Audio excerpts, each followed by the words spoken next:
প্রিয় উপস্থিতি, আজকের অত্র ড্যাফোডিল ইউনিভার্সিটির মসজিদের জুমার খুতবার সংক্ষিপ্ত বিষয়বস্তু পৃথিবী ধ্বংসের পূর্ব মুহূর্তের ফিতনাসমূহ। আল্লাহ সুবহানাহু ওয়া তাআলা যখনই পৃথিবী এবং আসমান এবং জমিন সৃষ্টি করেন, তারও 50,000 বছর পূর্বে তিনি তাকদীর লিখেছেন। যদিও তাকদীর আল্লাহর জ্ঞান, আর আল্লাহর জ্ঞানের কোনো অতীত নাই, অনাদি এবং অনন্ত, চিরন্তন। কোনো টাইম ফ্রেম দিয়ে এই জ্ঞানকে বাঁধা সম্ভব নয়।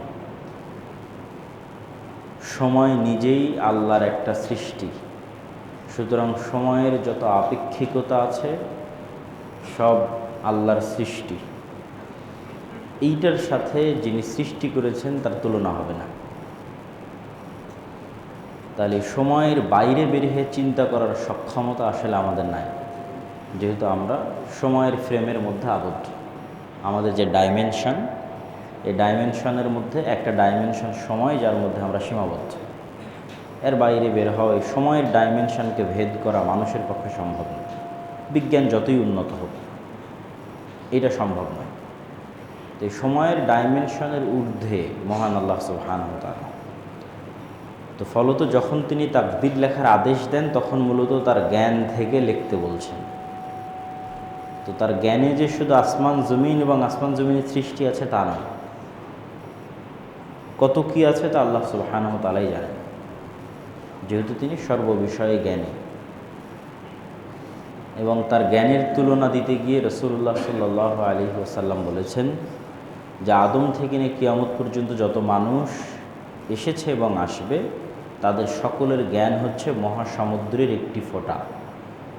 যত জ্ঞানী, বিজ্ঞানী, ইউনিভার্সিটির টিচার, ভিসি, স্টুডেন্ট, আলেম ওলামা, হাফেজ, মুহাদ্দিস, শাইখুল ইসলাম, ডাক্তার, ইঞ্জিনিয়ার, যত জ্ঞানী পণ্ডিত বুদ্ধিমান মানুষ পৃথিবীতে আছে, আদম থেকে নিয়ে কিয়ামত পর্যন্ত সবার জ্ঞান সমান এক ফোঁটা পানি মহাসমুদ্রের।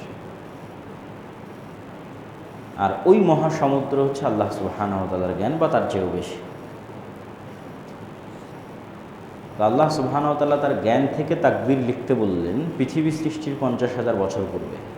তো তাকদীরে এটাও লেখা আছে, তথা আল্লাহর জ্ঞানে এটা আগে থেকেই ছিল, যে পৃথিবী তিনি একদিন ধ্বংস করবেন। তাহলে এটা পূর্ব সিদ্ধান্ত, পৃথিবী ধ্বংস হবেই, আসমান এবং জমিন ধ্বংস হবেই। এবং আসমান এবং জমিনের মধ্যে যা কিছু আছে তার সব কিছুর পরিবর্তনশীলতা এবং তার সব কিছুর অস্থায়িত্ব প্রমাণ করে যে আসমান জমিন নিজেও অস্থায়ী। আসমান এবং জমিনের মধ্যে যা কিছু আল্লাহ বানিয়েছেন অথবা যা কিছু মানুষ বানায়, একটাও পার্মানেন্ট না। সেটা 700 বছর বয়সী গাছ হোক, 1000 বছর বয়সী কচ্ছপ হোক, সবগুলোরই একটা এন্ডিং আছে, শেষ হয়ে যায়। মানুষও যেটা বানায়, যতই শক্তিশালী বিল্ডিং তৈরি করুক, ব্রিজ তৈরি করুক, 100 বছর, 200 বছর, 500 বছর, আসমান এবং জমিনের মধ্যে যা কিছু তৈরি হয় তার সব কিছুই যেহেতু অস্থায়ী, তো আসমান জমিন অস্থায়ী। এবং সেটিকে বলা হচ্ছে কিয়ামত, পুনরুত্থান। ইসলামের অন্যতম বিশ্বাসের একটি বিশ্বাস হচ্ছে পুনরুত্থানে বিশ্বাস করা, অথবা আরও সারমর্ম করে বললে ইসলামের মৌলিক দুটো বিষয় হচ্ছে পুরো কোরআনের সারমর্ম।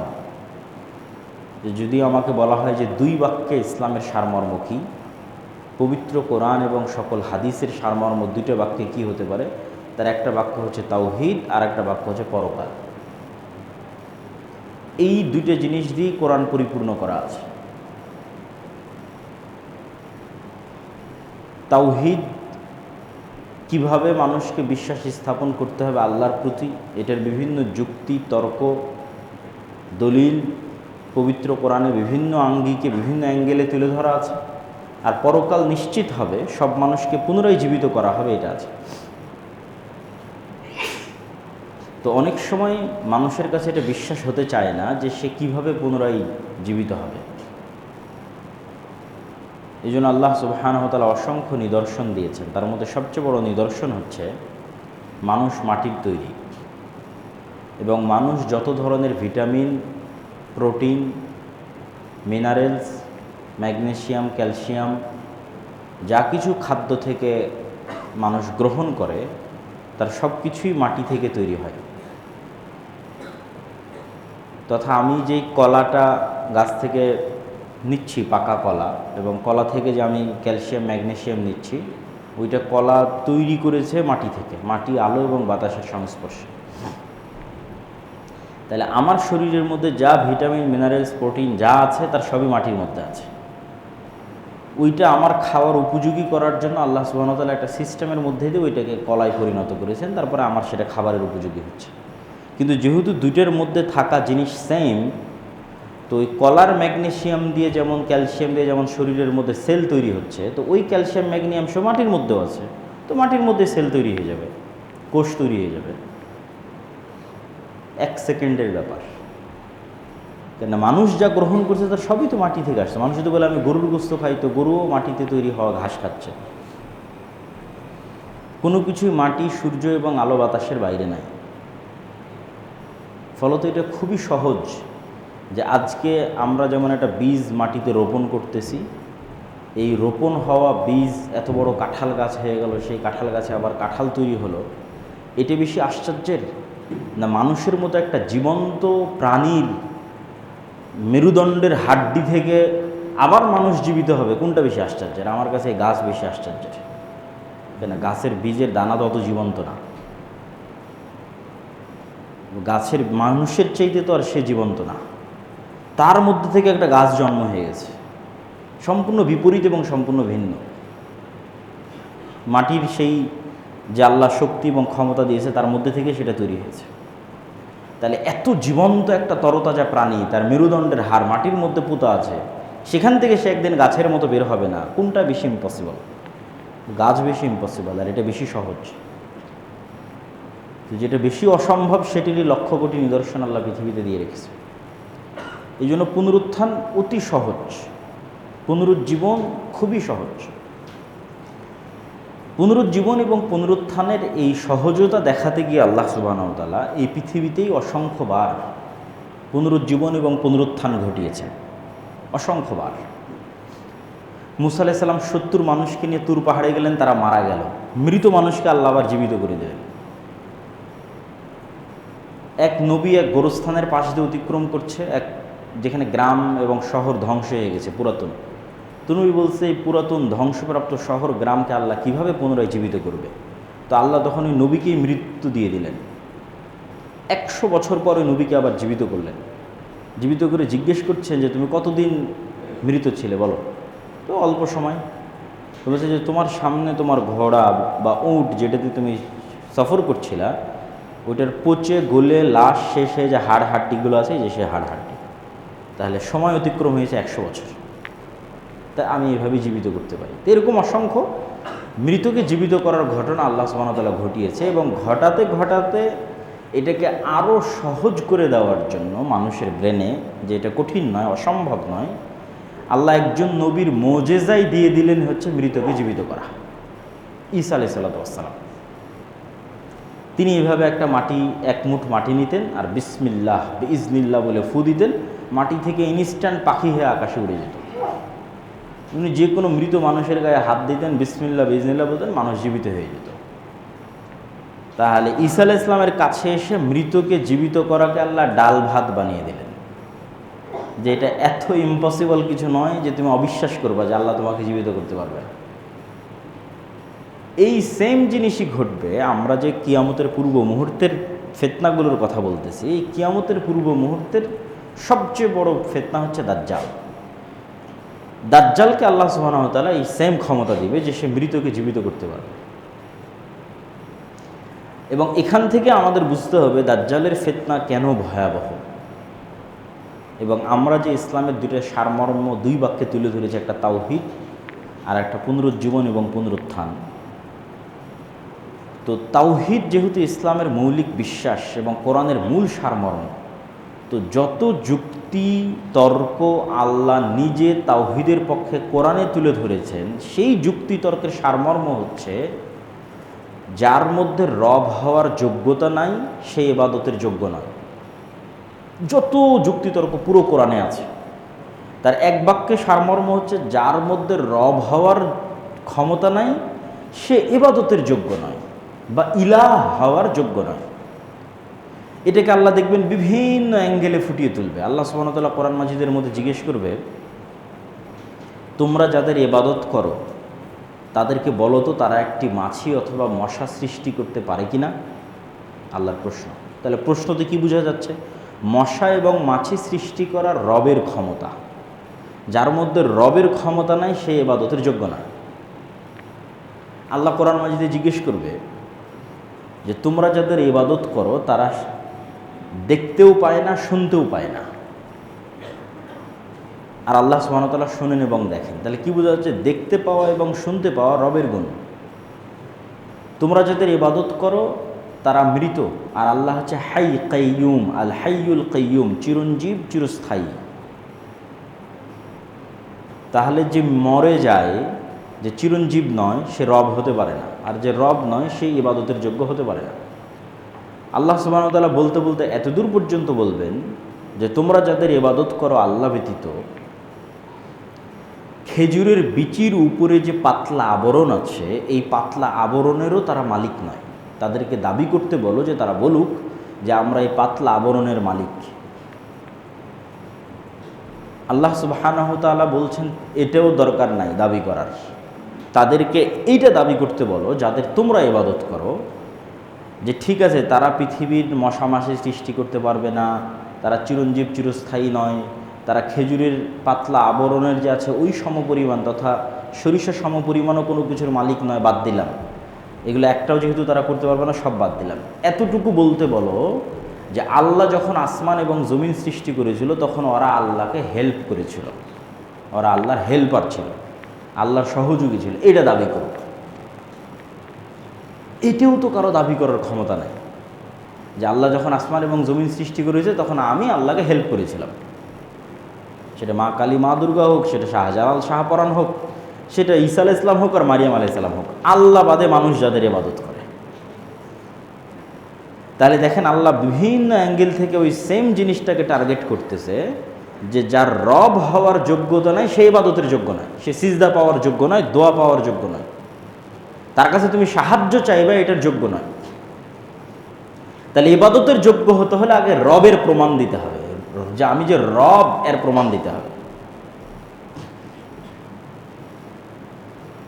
তো এতগুলো যুক্তিতর্ক তুলে ধরে দাজ্জালের ফিতনা ভয়াবহ কেন এইটা বুঝাতে গিয়ে আমি যেটা বলতে চাচ্ছি সেটা হচ্ছে, দেখেন এত যুক্তি দিয়েও পৃথিবীর সকল বাতিল ইলাহকে তারা যে রব হওয়ার যোগ্য নয় এটা প্রমাণ করার পরেও কয়জন মানুষ হেদায়েত হয়েছে? কয়জন মানুষ পূর্ণাঙ্গ তাওহীদে বিশ্বাস করে? সেটা আহলে কিতাব ইহুদি খ্রিস্টান হোক, সেটা যারা আহলে কিতাব নয় মুশরিক তারা হোক, আর নামধারী মুসলমান হোক, যে কবরে যায়, মাজারে যায়, তাবিজ কবজ কবিরাজের আশ্রয় নেয়, জিনের আশ্রয় নেয়, কতজন? তাহলে এতগুলো বাতিল ইলাহ কেউ রব হওয়ার প্রমাণ দিতে পারতেছে না, তারপরেও মানুষ তাদের ইবাদত করতেছে।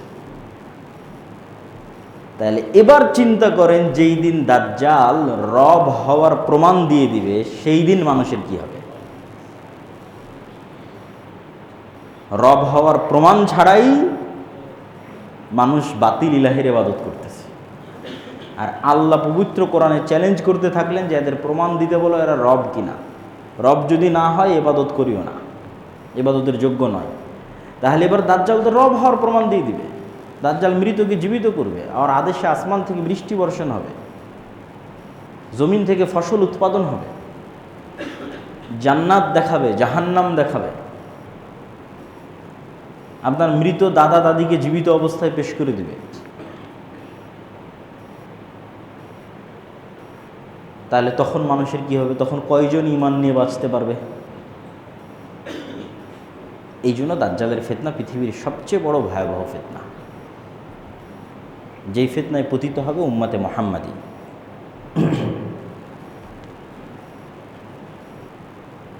তো আমরা আমাদের আলোচনার বিষয়বস্তু নির্ধারণ করেছিলাম কিয়ামতের পূর্ব মুহূর্তের ফিতনাসমূহ। তো রাসূলুল্লাহ সাল্লাল্লাহু আলাইহি ওয়াসাল্লাম কিয়ামতের পূর্ব মুহূর্তে সংঘটিত হতে পারে এরকম ফিতনা সম্পর্কে সংক্ষেপে যা বলেছেন তার কিছু সারমর্ম আমরা আজকে আপনাদের সামনে তুলে ধরব। একটি হাদিসে রাসূল সাল্লাল্লাহু আলাইহি ওয়াসাল্লাম বলেন, উ'দুদ সিত্তাম বাইনি ওয়া বাইনা ইয়াদাই সাআহ, তোমরা 6টা জিনিস গণনা করে রাখো আমার এবং কিয়ামতের মধ্যে। তার মধ্যে 1 নাম্বার হচ্ছে মাউতি, আমার মৃত্যু। আগে অতীতে এক নবীর পর মানুষ আর এক নবীর অপেক্ষা করত, শেষ নবীর পর আর কোনো নবীর অপেক্ষা নাই। শেষ নবীর পর কিয়ামত হবে, একদিন পরেও হতে পারে, 1 বছর পরেও হতে পারে, 1000 1 লক্ষ বছর পরে হতে পারে, কিন্তু বাক্য এটাই, শেষ নবীর পরেই কিয়ামত। এই বাক্যের মধ্যে কোনো গ্যাপ নাই। আগে এক নবীর পর আর এক নবী, তারপর আর এক নবী, তারপর আর এক নবী, শেষ নবীর পরে কিয়ামত। তাহলে কিয়ামতের সবচেয়ে বড় আলামত হচ্ছে শেষ নবীর আগমন। মুহাম্মদ সাল্লাল্লাহু আলাইহি ওয়াসাল্লামের প্রেরিত হওয়া কিয়ামতের সবচেয়ে বড় আলামত, যেটা ঘটে গেছে। রাসূল সাল্লাল্লাহু আলাইহি ওয়াসাল্লাম বললেন, ফাতহু বাইতুল মুকাদ্দাস, মসজিদ আকসা বিজয়িত হওয়া, মুসলমানেরা বিজয় করবে, যেটা ইতিমধ্যে 2 বার ঘটেছে। তারপর রাসূল সাল্লাল্লাহু আলাইহি, 3য়বারও ঘটতে পারে। তারপর রাসূল সাল্লাল্লাহু আলাইহি সাল্লাম বললেন, ভয়ঙ্কর ভয়াবহ মহামারী, অসংখ্য মহামারী পৃথিবীতে ইতিমধ্যেই ঘটেছে। এটার দ্বারা কোন মহামারীর উদ্দেশ্য আল্লাহ সুবহানাহু ওয়া তাআলা ভালো জানেন। তবে মহামারীর ভাষা অনেক ভয়াবহ।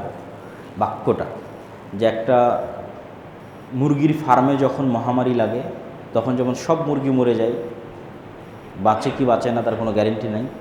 তো এইরকম ভয়াবহ মহামারী, যে পৃথিবীতে মানুষ দেখা যাচ্ছে 600 কোটি আছে, সবই শেষ হয়ে গেল, অল্প কিছু মানুষ বাঁচে। তারপর সাল্লাম বললেন, এমন এক ফিতনা, যেই ফিতনা আরবের প্রত্যেক ঘরে প্রবেশ করবে, পৃথিবীর প্রত্যেক ঘরে নয়, শুধু আরবের প্রত্যেক ঘরে প্রবেশ করবে।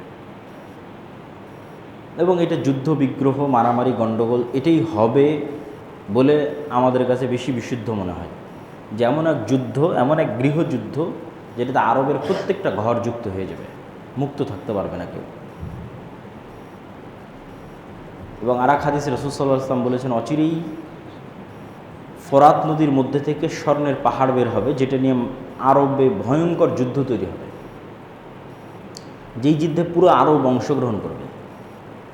তো অনেক সময় এই হাদিসগুলো শুনলে মানুষের কাছে আশ্চর্য মনে হয়, কিন্তু আজ থেকে 200 বছর 300 বছর আগে যে মানুষ চলে গেছে, তাকেও যদি বলেন যে মরুভূমির নিচে এরকম তেল আছে আর সেই তেল দিয়ে এই করা সম্ভব, সেও বিশ্বাস করবে না।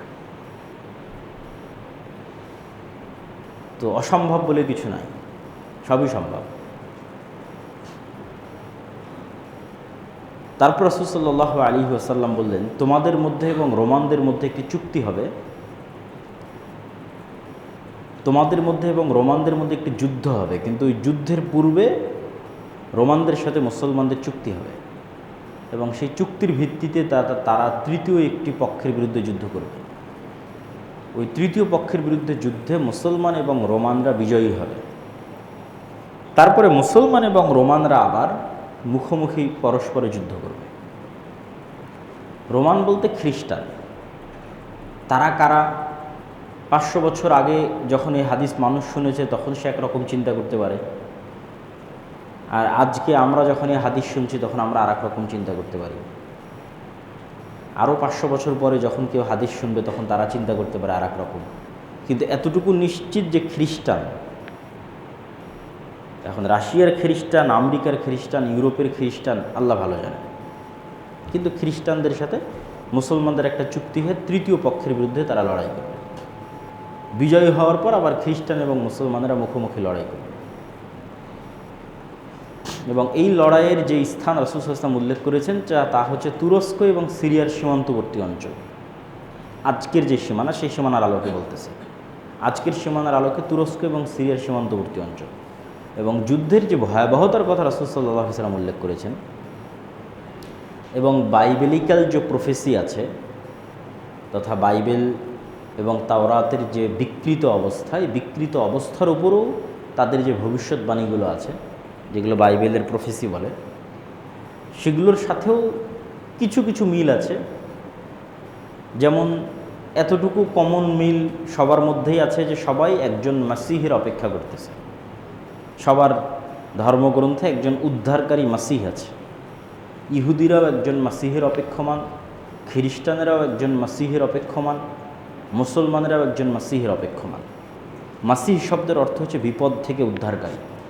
মাসিহাত দাজ্জালও মাসিহ, ঈসা মাসিহ মাসিহ। কিন্তু মাসিহাত দাজ্জাল হচ্ছে ধোঁকাবাজ, মিথ্যুক মাসিহ, প্রকৃত মাসিহ নয়। আর ঈসা মাসিহ হচ্ছে রিয়াল, সত্য, প্রকৃত মাসিহ। তো ইহুদিরা এখানেই গরমিল করে ফেলবে। তারা তাদের স্বভাবের শাস্তির কারণে, তাদের অতীতের পাপের কারণে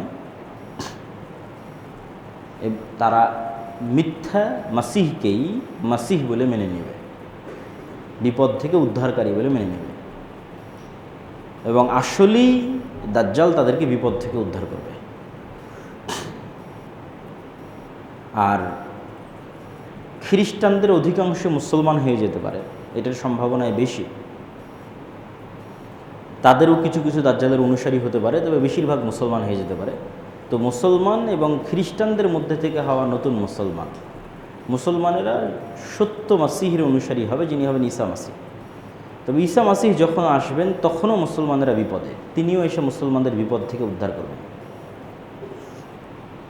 তাহলে ইহুদিদেরকে বিপদ থেকে উদ্ধার করবে দাজ্জাল, আর মুসলমানদেরকে বিপদ থেকে উদ্ধার করবে ঈসা আলাইহিস সালাতু ওয়াস সালাম। তাহলে সিনারি কেমন হবে? সিনারি হবে এরকম যে দাজ্জাল আসার পূর্বে ইহুদিরা থাকবে বিপদে। অনেকেই মনে করে যে না, এখন মুসলমানেরা যে বিপদ আছে এই বিপদই চলমান থাকবে এবং এইভাবেই সারা পৃথিবীর কন্ট্রোল আগেই দাজ্জাল নিয়ে নেবে, তারপরে দাজ্জাল বের হবে। কোরআন এবং হাদিসের ধারাবাহিকতায় এটা বোঝা যায় না। হাদিসের ধারাবাহিকতায় বোঝা যায় যে দাজ্জাল আসার আগেই মুসলমানেরা সারা পৃথিবী বিজয় করে নেবে, মানে বেশিরভাগ।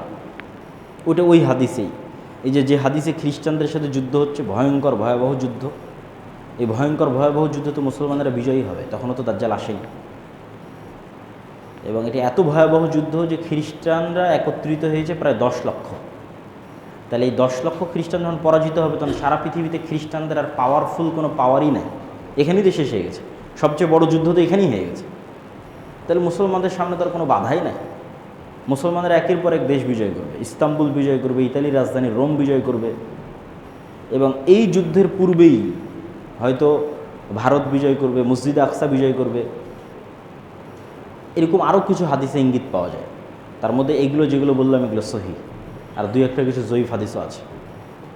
তথা সারমর্ম হচ্ছে যখন ইহুদি এবং খ্রিস্টানেরা বিপদে তখন আসবে দাজ্জাল, যখন সারা পৃথিবীতে মুসলমানদের জয় জয়কার, যখন মসজিদে আকসা থেকে, ভারত থেকে, ইস্তাম্বুল থেকে, ইতালির রাজধানী রোম পর্যন্ত সব মুসলমানেরা বিজয় করে নিয়েছে, এবং যারা ইসলামের শত্রু তারা যখন বিপদে, তখন এবার দাজ্জাল বের হবে রাগান্বিত অবস্থায়। এবং দাজ্জাল যেহেতু এক্সট্রা অর্ডিনারি, অলৌকিক ক্ষমতা নিয়ে আসবে, ফলত মুসলমানদের আর কিচ্ছু করার থাকবে না। এত বিশাল বিজয় অর্জনের পরও মুসলমানেরা বেবাস, লাচার, অসহায় অবস্থার মধ্যে পড়ে যাবে। কেন? দাজ্জাল যেই সমস্ত এক্সট্রা অর্ডিনারি অলৌকিক ক্ষমতা নিয়ে এসেছে সেগুলো মোকাবেলা করার মতো কোনো ক্ষমতা মুসলমানদের কাছে থাকবে না। এবং এই সময়ই যারা দাজ্জালের উপর ঈমান আনয়ন করবে না তাদের উপর পৃথিবী এমন সংকীর্ণ এবং সংকুচিত করে দেওয়া হবে যে রাসূল সাল্লাল্লাহু আলাইহি ওয়াসাল্লাম বলছেন, শাম, সিরিয়ার মুসলমানদের খাবারের জন্য শুধু এরকম কাঠ বাকি থাকবে, এরকম কাঠ। কেননা ফসল যেহেতু উৎপাদন হচ্ছে না, বৃষ্টি যেহেতু বর্ষণ হচ্ছে না, সেহেতু গাছের পাতা খাওয়ারও তো সুযোগ নেই। গাছই তো হয়নি, তো পাতা কই থেকে হবে? তাহলে বাড়িতে আগে থেকে রাখা যে ফার্নিচারগুলো আছে, কাঠ, এগুলোর মধ্যে থেকে চিবিয়ে রস বের করার চেষ্টা করবে। এই কাঠ ফেড়ে এর মধ্যে থেকে চিবিয়ে রস বের করার চেষ্টা করবে এবং ওইটা খেয়ে বাঁচার চেষ্টা করবে। আর যারা দাজ্জালের উপর ঈমান আনয়ন করবে, মৌমাছি যেভাবে মৌমাছির চাকের সাথে লেগে থাকে, পৃথিবীর সকল ধন সম্পদ তাদের পিছে সেভাবে ছুটবে। তাহলে যাদের ন্যূনতম 1 টাকাও অবৈধ টাকার প্রতি লোভ আছে, ও দাজ্জালের ফিতনা থেকে বাঁচতে পারবে না। 1 টাকাও যার অবৈধ টাকার প্রতি লোভ আছে, যে না আমার একটু দরকার নিয়ে নিই, সে দাজ্জালের ফিতনা থেকে বাঁচতে পারবে না। কে বাঁচতে পারবে? যে মৃত্যুকে গ্রহণ করতে প্রস্তুত কিন্তু ঈমান বিসর্জন দিতে প্রস্তুত নয়। কেন সারা পৃথিবী সকল ধন সম্পদ তখন দাজ্জালের উপর যারা ঈমান আনয়ন করতে থাকে, আর যারা করবে না তাদের কাছে কিচ্ছু নাই, খাওয়ারও নাই। ঈমানের সবচেয়ে বড় পরীক্ষা। এবং রাসূল সাল্লাল্লাহু আলাইহি ওয়াসাল্লাম বললেন যে 40 দিনের প্রথম দিন হবে 1 বছর, দ্বিতীয় দিন হবে 1 মাস, তৃতীয় দিন হবে 1 সপ্তাহ, এবং তার গতি হবে আকাশে ঝড়ের সময় মেঘমালা যে গতিতে চলে সেই গতি। তো এবার যেহেতু মুসলমানেরা বিপদে পড়ে গেছে দাজ্জালের কারণে, দাজ্জালের এক্সট্রা অর্ডিনারি অলৌকিক ক্ষমতার কারণে, এবার দাজ্জালের চাইতেও সত্যিকার যিনি মাসিহ আসবেন উনি আরও আপার লেভেলের এক্সট্রা অর্ডিনারি অলৌকিক ক্ষমতার মালিক হবেন, যিনি মুসলমানদেরকে উদ্ধার করার জন্য আসবেন। তিনি হচ্ছে ঈসা আলাইহিস সালাতু ওয়াস সালাম। ইনি হলেন সত্যিকার মাসিহ, ঈসা মাসিহ, প্রকৃত মাসিহ। এনার অলৌকিক ক্ষমতা কেমন হবে? এনার নিঃশ্বাস যতদূর পর্যন্ত যাবে ওই এরিয়ার মধ্যেও যদি কোনো কাফের থাকে সে নিঃশ্বাসে মারা যাবে, অস্ত্র প্রয়োগে নয়, নিঃশ্বাসে মারা যাবে। এবং দাজ্জাল যদি তাকে দেখে তাহলে দৃষ্টিতে মৃত্যুবরণ করবে অস্ত্র প্রয়োগের পূর্বেই, কিন্তু তারপরেও ঈসা আলাইহিস সালাতু ওয়াস সালাম তাকে অস্ত্র দিয়েই হত্যা করবেন। তাহলে এই হলো সারমর্ম সিনারি, যে মুসলমানেরা বিজয় করবে, ইহুদি খ্রিস্টানেরা বিপদে থাকবে, দাজ্জাল আসবে তাদেরকে উদ্ধার করবে, উদ্ধার করে এবার দাজ্জালের হাতে সারা পৃথিবীর কন্ট্রোল। এবার মুসলমানেরা বিপদে, এবার ঈসা আলাইহিস সালাম আসবে, তিনি মুসলমানদের উদ্ধার করবেন, দাজ্জালকে হত্যা করবেন। এবং দাজ্জালের সাথে থাকা ইহুদিরা যখন বিভিন্ন গাছ এবং পাথরের আড়ালে আশ্রয় নেবে, তখন গাছ এবং পাথরও কথা বলবে যে এখানে ইহুদি লুকিয়ে আছে, আসো একে হত্যা করো। এভাবেই রাসূল সাল্লাল্লাহু আলাইহি ওয়াসাল্লাম হাদিসে বলেছেন। এবং এটা দাজ্জালের পরাজয়ের পরে তাদেরকে হত্যা করা হবে। এবং এই ফিতনার পরে, এটা পৃথিবীর সবচেয়ে বড় ফিতনা, দাজ্জালের ফিতনা, কিন্তু এই ফিতনার পরে আল্লাহ সুবহানাহু ওয়া তাআলা ঈসা আলাইহিস সালামকে বলবেন যে এখন যে ফিতনা আসবে ওটার সাথে তুমিও মোকাবেলা করতে পারবে না।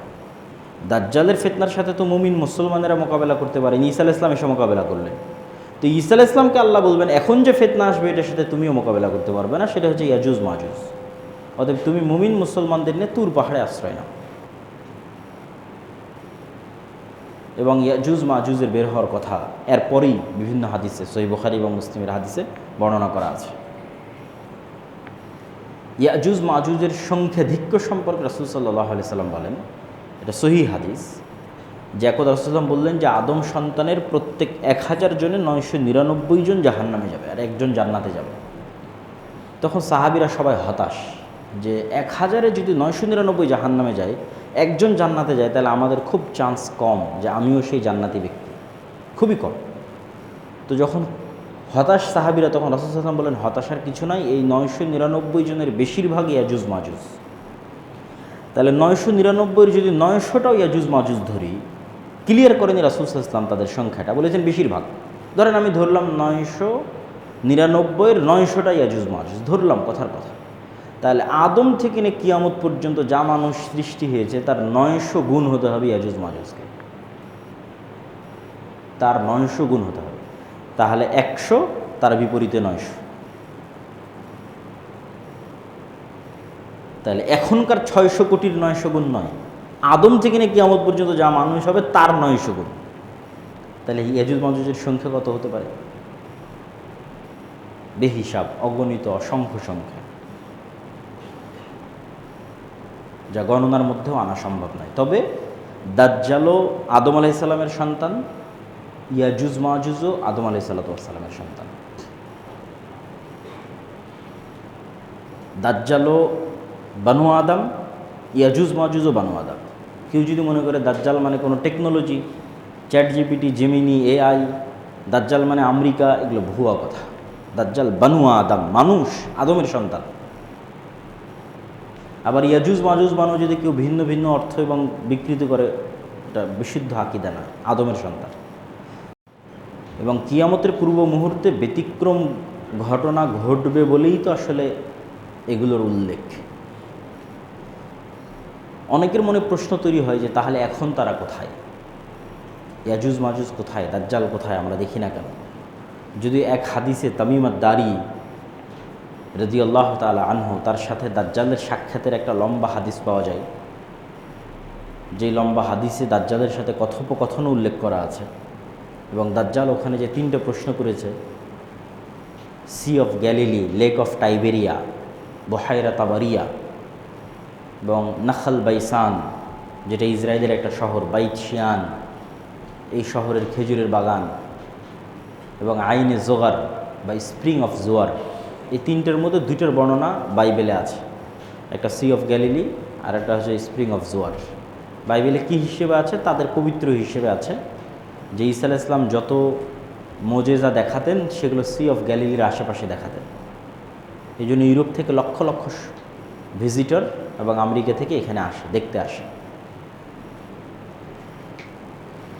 তো দাজ্জালের সাথে কথোপকথন এবং সাক্ষাতের বর্ণনা একটা হাদিসে, সহিহ হাদিস, সহিহ বুখারীর হাদিসে পাওয়া যায়। তখন প্রশ্ন হচ্ছে তো আছে কোথায়? যদি সাক্ষাৎ সম্ভব হয়, পূর্ব থেকে সৃষ্টি থাকে, পূর্ব থেকে যে সৃষ্টি আছে ইয়াজুজ মাজুজ, তার প্রমাণ তো কোরআনেই আছে। যুলকারনাইনের 3টা ঐতিহাসিক সফর, যেগুলো সূরা কাহফে বর্ণনা করা আছে। এই জন্য কিয়ামতের দাজ্জালের ফিতনা থেকে বাঁচার ক্ষেত্রে সূরা কাহফের কথা এসেছে। কেননা সূরা কাহফে, কোরআনের সবচেয়ে ব্যতিক্রম ঘটনাগুলো সূরা কাহফে আছে। একটা হচ্ছে যুলকারনাইনের সফর, ব্যতিক্রম সফর, যেখানে একটা সফরে গিয়ে তিনি ইয়াজুজ মাজুজকে পেলেন এবং তাদেরকে আটকে দিলেন, আড় তৈরি করে দিলেন, পৃথিবীর মানুষকে ডিস্টার্ব দিতে পারবে না। আর একটা আসহাবে কাহফের ঘটনা, সময়ের আপেক্ষিকতা, 309 বছর পৃথিবী থেকে বিচ্ছিন্নতা, ঈমান রক্ষার জন্য গুহায় আশ্রয়। আর আরেকটা হচ্ছে খিজির এবং মুসা আলাইহিস সালামের ঘটনা। এটা তো আরও আশ্চর্য, কেন পৃথিবীর ফিজিক্স সেখানে কাজ করেনি। যেখানে খিজির আলাইহিস সালাম একটা শিশুকে হত্যা করে বলতেছেন যে এই শিশু বড় হলে তার বাপ মাকে হত্যা করবে, তো ভবিষ্যৎ দেখে এসে অতীতে বাস্তবায়ন। এটা পৃথিবীর টাইম ফ্রেমে ইম্পসিবল, যে আমি পৃথিবীর টাইম ফ্রেমে সময়ের সফর করব এবং সময়ের সফর করে ভবিষ্যৎ দেখে আসব, ভবিষ্যৎ দেখে এসে ওটাকে অতীতে সংশোধন করব। এগুলো শুধু সায়েন্স ফিকশনে সম্ভব, এখন পর্যন্ত বাস্তবে সম্ভব নয়। কিন্তু সেটা কোরআনের মধ্যে খিজির আলাইহিস সালাম করতেছেন। বলছেন এই ছেলে বড় হলে তার বাপ মাকে হত্যা করবে, তাই অতীতে তিনি তাকে হত্যা করতেছেন আগেই। তো খিজির আলাইহিস সালামের সাথে সাক্ষাতের ঘটনা এবং তাকে খুঁজে বের করার ঘটনা এবং তার আড়াল হয়ে যাওয়ার ঘটনা পুরোটাই রহস্যময়। এই জন্য খিজির আলাইহিস সালাম সম্পর্কে পরবর্তী তার হাদিসেও কোনো স্পষ্ট বিবরণ খুঁজে পাওয়া যায় না, যে তিনি কে, কই থেকে আসলেন, নবী কিনা, কই থাকেন, খুঁজে পাওয়া যায় না। কিন্তু অবশ্যই কিছু কোয়েশ্চেন মার্ক আছে। সেই কোয়েশ্চেন মার্কগুলো কি? স্বাভাবিক পৃথিবীর কেউ হলে আল্লাহ সুবহানাহু ওয়া তাআলা বলতেন অমুক গ্রামে যাও, অমুক শহরে যাও, আমার একটা বান্দা আছে, খুঁজে পাবা, মানুষজন তাকে চিনে। আল্লাহ বলছেন না, তুমি মাছ ভেজে নাও, এই মাছ যেখানে জীবিত হয়ে সমুদ্রের মধ্যে, সমুদ্রের ধার দিয়ে চলতে থাকো, সমুদ্রের মধ্যে যেখানে এই মাছ জীবিত হয়ে চলে যাবে ওখানে তুমি পাবা। তারপরে মুসা আলাইহিস সালাম ভুলে গেলেন, ইউশা বিন নুন ভুলে গেলেন। পরে মনে পড়লো আরে মাছ তো নাই, মাছ তো বের হয়ে গেছে। কোথায় বের হয়ে গেছে? আবার সেখানে ফিরে চলো। সেখানে দেখছে একজন কম্বল চাদর মুড়ি দিয়ে শুয়ে আছে এবং তিনি আশ্চর্য হচ্ছেন যে এখানে কে সালাম দিচ্ছে। আশ্চর্য হচ্ছে যে জান্নাতের সালাম এখানে কে দেয়। কে তুমি? মুসা, নবী মুসা। তো বলে যে নবী মুসা। তারপরে তো লম্বা ঘটনা। তো এই জিনিসগুলো থেকে একটা কোয়েশ্চেন মার্ক আসে। সেটাই যে নিশ্চিত তা বলা সম্ভব নয়, কিন্তু এতটুকু বলা যায় যে আল্লাহ সুবহানাহু ওয়া তাআলা সকল কিছুর উপর ক্ষমতাবান। মানুষের জ্ঞানের এবং দৃষ্টির সীমাবদ্ধতা অনেক বেশি, যেটা আমরা ভিন্ন প্রাণীর সাথে যদি আমাদেরকে তুলনা করি তাহলে আমরা বুঝতে পারব যে এই ঘরের মধ্যে যদি একটা পাখি ছেড়ে দিই তাহলে জানালা সে খুঁজে পাবে না, কাঁচের সাথে বাড়ি খেতে থাকবে। তাহলে পাখির দৃষ্টির সীমা আর আমার দৃষ্টির সীমার মধ্যে আসমান জমিন পার্থক্য, অথচ একই পৃথিবীতে বসবাস করতেছি। আবার আমি আপনাকে যেভাবে দেখতেছি, কুকুর কিন্তু আমাকে সেভাবে দেখে না।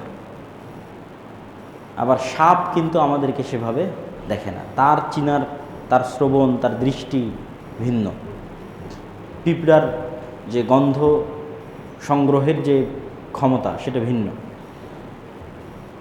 তো প্রত্যেকটা সৃষ্টিজীবের সাথে আর এক সৃষ্টিজীবের আসমান জমিন পার্থক্য।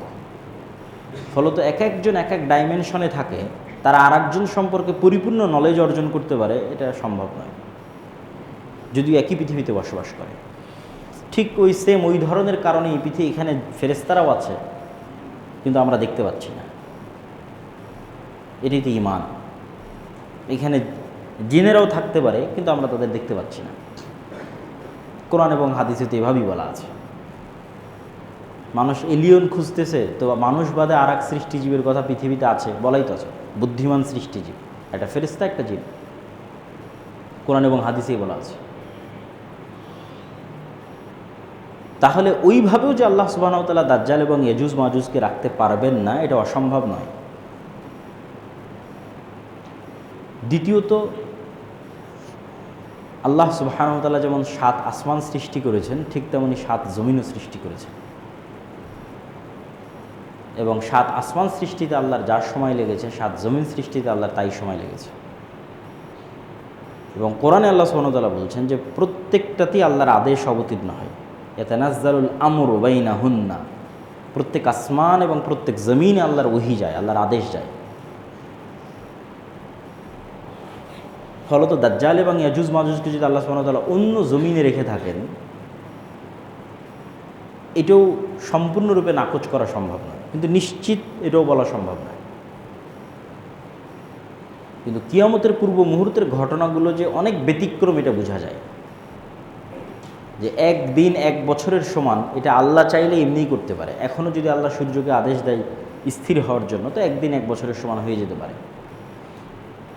কিন্তু সাধারণত আল্লাহ সুবহানাহু ওয়া তাআলা এভাবে করেন না, সাধারণত করেন না। বরং যেটাই ঘটে ঘটনার ধারাবাহিকতায় ঘটে। তো যদি ঘটনার ধারাবাহিকতাতে ঘটতে হয়, তাহলে পৃথিবীতে এমন ভয়ঙ্কর পরিবর্তন লাগবে, যেই পরিবর্তনের ধাক্কা স্বাভাবিক হতে অটোমেটিকই সূর্য এবং পৃথিবীতে একদিন হবে 1 বছর, এবং একদিন হবে, পরের দিন হবে 1 মাস, তারপরের দিন হবে 1 সপ্তাহ। ওই যে ভয়ঙ্কর ঘটনা ঘটেছে, ওইটার ধাক্কা স্বাভাবিক হতে এই ঘটনা ঘটতে হচ্ছে, যে একদিন 1 বছর, একদিন 1 মাস, একদিন 1 সপ্তাহ, তারপরের দিনগুলো আবার পৃথিবীর স্বাভাবিক দিন। সুতরাং কিয়ামতের পূর্ব মুহূর্তের ঘটনাগুলোকে শুধু স্বাভাবিক দৃষ্টিকোণ থেকে দেখলে হবে না, এটা সম্পূর্ণ ব্যতিক্রম এবং ভিন্ন। দাজ্জালের ফিতনা পৃথিবীর সবচেয়ে ভয়ঙ্কর এবং ভয়াবহ ফিতনা এবং সবচেয়ে ব্যতিক্রম ফিতনা, ভিন্ন ফিতনা। আর ইয়াজুজ মাজুজেরটা আরও ব্যতিক্রম, আরও ভয়াবহ। এই ফিতনাগুলো থেকে আমরা বাঁচব কীভাবে? এই ফিতনাগুলো থেকে বাঁচার থেকে আমাদের শিক্ষা যেটা, যে আমরা 2টা বাক্য দিয়ে শুরু করেছিলাম, তাওহীদ এবং পরকাল, ইসলামের সারমর্ম।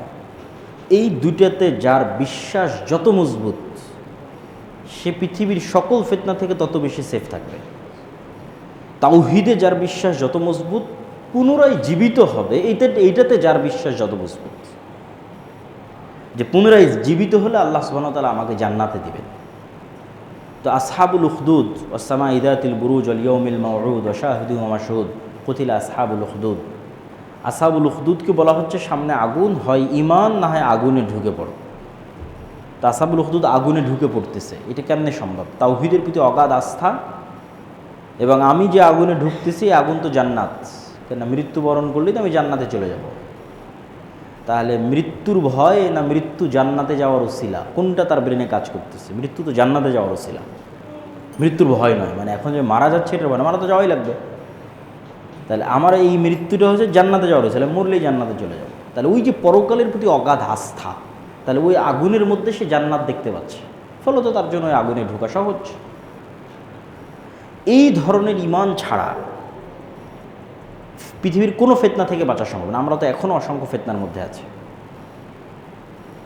তাওহীদ, আল্লাহর অস্তিত্ব এবং আল্লাহর শক্তি এবং ক্ষমতার উপর অগাধ আস্থা, এবং আল্লাহ আমাদের পুনরায় সৃষ্টি করার ক্ষমতা রাখেন, বিচার করবেন এবং বিচারের পরে আমাদেরকে জান্নাত অথবা জাহান্নামে দিবেন, এটার উপর অগাধ বিশ্বাস। এবং এই জিনিসগুলোরই শিক্ষা সূরা কাহফের মধ্যে যে ঘটনাগুলো আছে সেগুলোর মধ্যে আছে। যেমন আসহাবে কাহফ পৃথিবী থেকে সম্পূর্ণরূপে বিচ্ছিন্ন হয়ে গেছে তাদের তাওহীদকে রক্ষা করার জন্য। তো এই জন্য আমাদের তাওহীদের প্রতি বিশ্বাস এবং পরকালের প্রতি বিশ্বাসের মাত্রা বাড়াতে হবে, ঈমানকে মজবুত করতে হবে। আমার ছোট্ট একটা বই আল্লাহর পথে যাত্রা, এই বইটা লেখার পিছনে উদ্দেশ্য এটাই যে মানুষের ঈমানকে কিভাবে, যে 6টা ঈমান ইসলামের বেসিক মৌলিক ঈমান, এই 6টার প্রতি মানুষের বিশ্বাসকে কিভাবে মজবুত করা যায়, যেন মানুষ দেখতে পাচ্ছে, যেন মানুষ আল্লাহকে, ফেরেশতাকে, পরকালকে, জান্নাত এবং জাহান্নামকে দেখতে পাচ্ছে। এই ধরনের ঈমান ছাড়া আমাদের মুক্তির কোনো রাস্তা নাই। আল্লাহ সুবহানাহু ওয়া তাআলা আমাদের দাজ্জালের ফিতনা থেকে বেঁচে থাকার তৌফিক দান করুক, আল্লাহুম্মা আমিন। এখানে আর একটা ছোট্ট দিক নির্দেশনা, সেটা হচ্ছে পুরো ঘটনা থেকে শুধু এই জিনিসগুলো নিয়ে পড়ে থাকা, এগুলোই অ্যানালাইসিস করতে থাকা, কখন ইমাম মাহদী আসবে, কোথায় থেকে আসবে, এটা কিন্তু কাজ নয়। কেননা আপনার মৃত্যুই আপনার কিয়ামত। যত মানুষ পৃথিবী থেকে বিদায় নিয়েছে তাদের কিয়ামত হয়ে গেছে। কিয়ামত মানে কি? কিয়ামত মানে হচ্ছে পরকালে যেগুলো ঘটবে সেগুলো দেখতে পাওয়া।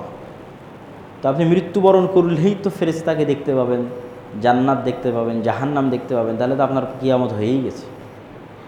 তাহলে যত মানুষ মৃত্যুবরণ করেছে তারা তো ভিন্ন জগতে চলেই গেছে। তাহলে কবে ইমাম মাহদী আসবে, কবে দাজ্জাল আসবে, ওইটা অ্যানালাইসিস করা বেশি আগে, না আপনার মৃত্যুর প্রস্তুতি নেওয়া বেশি আগে? না আপনার মৃত্যু তো আপনার কিয়ামত, এটা বেশি আগে। ঠিক আরও একটা বিষয় কি, হতাশা, যে না ইমাম মাহদী আসলেই সব হবে, ঈসা আলাইহিস সালাম আসলেই সব হবে। কিন্তু আমি কিন্তু আপনাকে দেখিয়ে দিলাম তার আগেই সব হবে। মানে আমার এবং আপনার মতো যুবকেরাই, আমার এবং আপনার মতো মুসলমানেরাই বিশ্ব বিজয় করে ফেলবে, কোনো নতুন নবী ছাড়া, কোনো নতুন কোরআন ছাড়া। এই দুটো পয়েন্ট মনে রাখবেন, কোনো নতুন নবী ছাড়াই, কোনো নতুন কোরআন ছাড়াই। যেই কোরআন 1400 বছর আগে এসেছে ওই কোরআন পড়েই, আর যে নবী 1400 বছর এসেছেন ওই নবীর আদর্শ মেনেই আমার এবং আপনার মতো মুসলমানেরা ঈসা আলাইহিস সালাম আসার আগেই পৃথিবী বিজয় করে ফেলবে। তাহলে তো আপনার অনেক কিছু করার আছে, অনেক কিছু শিকার আছে, জানার আছে। ইমাম মাহদীর ঈসা আলাইহিস সালাম আসলে কোরআনও আসবে না নতুন করে উনি নবুয়তেরও দাবি করবেন না, নতুন করে কোনো হাদিসও আসবে না। যা থাকার, যা ঘটার তা ঘটেই গেছে, তা আমার এবং আপনার কাছে আছে। সুতরাং এটা নিয়ে কাজ করা, চর্চা করা, দাওয়াত দেওয়া, দিনকে ছড়িয়ে দেওয়া এবং নিজের মৃত্যুর প্রস্তুতি নেওয়া, এবং আল্লাহ সুবহানাহু ওয়া তাআলার কাছে কিয়ামতের পূর্ব মুহূর্তের ফিতনাগুলো থেকে বাঁচতে চাও। আল্লাহ সুবহানাহু ওয়া তাআলা আমাদের হেফাজত করুক, আল্লাহুম্মা আমিন। আলহামদুলিল্লাহ।